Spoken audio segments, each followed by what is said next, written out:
There's something going on with Uruto and Pokémon Horizons. From the get-go, this brother has proven himself to not only be a pain in the backside, but also a very strong trainer. Uruto's goal is to meet and catch the Black Rayquaza, a goal that Roy once had. Even though Roy was reunited with Rayquaza in episode 96, Uruto disregarded the Pokémon, unaware of how much of a powerhouse it truly is. But then we have this segment. When Liko asks Uruto what drives him to meet and catch Rayquaza, he responds by saying that he wants to become the strongest. He then also mentions how he wants to gain the approval of a supposed Pokémon and brings forward a Dusk Ball. Progressing into the episode, Uruto turns reckless during the battle with the Dragon Hunter, and Liko gives him a reality check before looking at the Dusk Ball again. Initially, the opening showed us that Uruto was looking at the Pokeball with emotion, and many including myself assumed that this could have been another ancient Pokeball. However, the dots are now starting to connect, and it turns out that this Pokeball was a Dusk Ball all along. So what's inside this Pokeball? Well, if you saw my recent theory about how the ending of Pokémon Horizons could unfold, then you may recall that I mentioned how a certain Pokemon could play a huge part in the story. Initially, I thought Zeraora would be the ideal Pokemon for Freide, and still to this day, I think it could happen.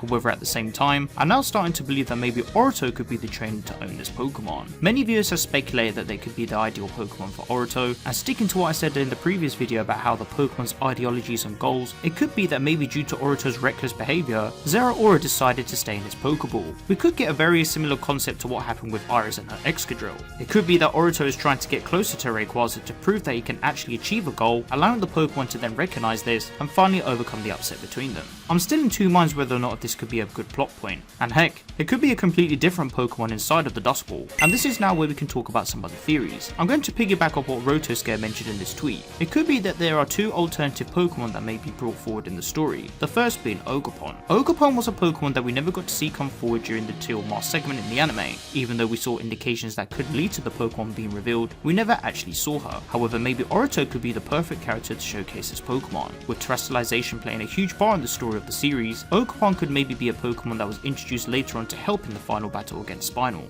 With Uruto being embarrassed in the presence of a girl that is Liko, I wonder if there is some correlation to this with his Pokemon being Ogerpon. It could be that after falling out with Ogerpon, this has led him to become embarrassed with being in the presence of female characters. We've seen loads of indicators so far between him and Liko, including even a potential shipping moment. So it could be that maybe Ogerpon is a Pokemon that he is trying to gain the respect of again, with him aiming to seek and catch Rayquaza. Maybe this is when she'll then understand that he has his head screwed on and he isn't trying to be a tapped you. The other Pokemon Rotoscare mentioned was Zarude. I haven't really got any ideas for what could bring forward for this Pokemon, however I guess due to the aesthetic and cool concept, maybe again he fell out with this Pokemon and he's trying to gain its respect again. I'll leave you guys to discuss in the comments below what you think could be inside the Dusk Ball. Now let's talk about strong spheres. It's evident that in this series, strong spheres are going to play a huge part that define the narrative ahead. With the way Spinel has manipulated the world into believing that this toxic gimmick could benefit Pokemon, I wonder if there is another secret meaning behind them. Strong spheres are also being used around the world like another gimmick, and it's insane how much of an impact Spinel's lies have had on people in believing that it could help a Pokemon. We can clearly see how when Spinel was exposed to it, its power levels were intensified. However, the poor thing ended up getting exhausted. Strong spheres are definitely making a great plot point so far, an element in episodes. I like how the gang are trying to overcome these small adversaries and learn more about how they impact Pokemon. Now it's time to talk about Freide.